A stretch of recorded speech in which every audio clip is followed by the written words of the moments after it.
Let's get some reaction from Universities South Africa's CEO, Ahmed Bawa, who is going to be speaking to us. A very good morning to you. I believe the campus has now shut down. Talk to us about what's going on. Good morning, Jane, and thank you for having me again. Look, some of the demands that the students have put forward are sort of legitimate and, they're really important. And some of them have already been addressed, and they're or some of them are being in the process of being addressed. So there has been progress made. And yet, I think that the challenge we face is that for example, the issue of historic debt is not a solution that you're going to find at the universities. I mean, this is really there's a need for a national solution to this. Just to give you kind of a figure, just to throw out a figure, this historic debt is currently sitting at about 9 billion rand. And this isn't a debt that has accumulated from students who have NSFAS grants. These are non-NSFAS students. And that's, there's no possibility of that simply being written off at this point in time unless there's some sort of national solution to it. Another good example, and we agree with the students, is that there really does need to be a good system in place for funding postgraduate students. It's one thing saying you're going to have a program in place to cover undergraduate studies, and then students get, excellent results and want to carry on, and they can't. So we have to find a solution to that as well. I don't know where the person you just interviewed got his figures from. Our figures are that yesterday there were disruptions at 4 universities. Of the 4, 1 has gone back.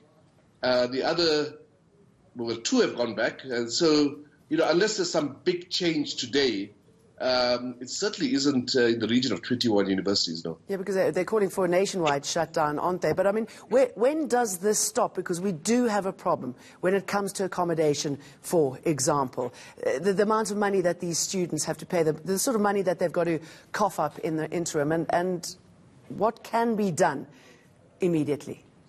Yes, so the big issue around the accommodation was that in the past, NSFAS students were entitled to go to single student providers. So in other words, go to a home and ask and sign up a lease and then have the rent paid. The Department of Higher Education and Training changed that this year, and I think that's what has caused a lot of confusion. But the department has since worked with the universities to find an alternative solution. So that shouldn't be a problem anymore. Having said that, Jane, there is in fact a shortage of student accommodation.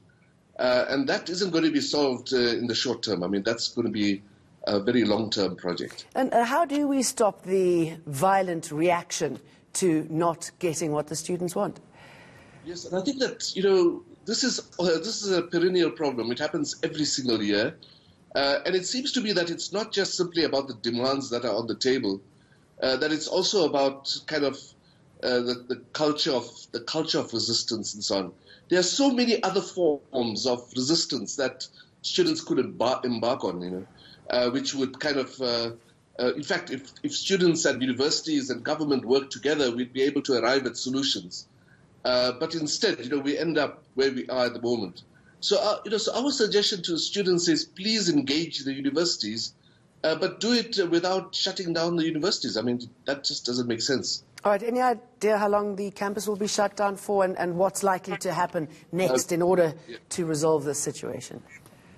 So you're speaking specifically now about the Mahikeng campus of Northwest University? Correct. Yeah, I don't have an answer to that. What I do know is that the university administration is engaging the students on a continuous basis.